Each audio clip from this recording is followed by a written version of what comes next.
l'a tué et on l'a brûlé.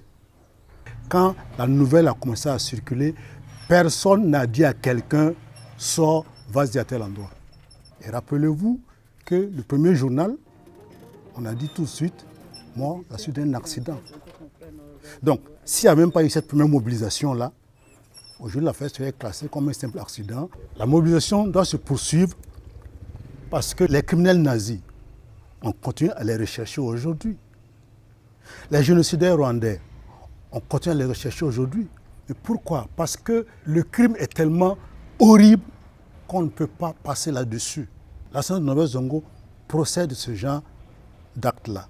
Et je rappelle à l'époque d'ailleurs que la commission d'enquête avait demandé que ce soit déclaré crime imprescriptible. Pour que même si c'est dans 100 ans, il puisse y avoir jugement. Bon, c'est vrai qu'on n'a pas été suivi par les pouvoirs politiques à l'époque, mais c'est une affaire où il faut que la vérité soit connue. Et on doit continuer à se mobiliser parce que même si depuis il y a eu des élargissements en matière de liberté, la semaine dernière seulement, Siriki Dramé a fait l'objet de menaces de mort. Donc, ça veut dire qu'il y a encore des gens dans notre société qui pensent que les conflits politiques doivent être réglés par l'assassinat, même pas de l'adversaire, de l'autre, parce que là, un adversaire, on le combat, mais on ne le tue pas. Voilà pourquoi il faut continuer à se mobiliser.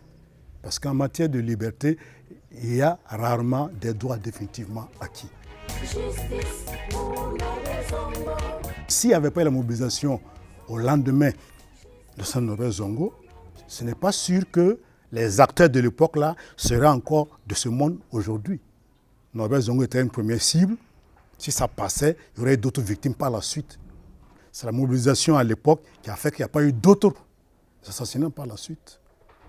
Et donc pour cela, il faut continuer à se mobiliser pour dire que nous restons vigilants que dans le combat politique et dans la vie publique, là, décider de tuer l'autre ne doit pas être la solution.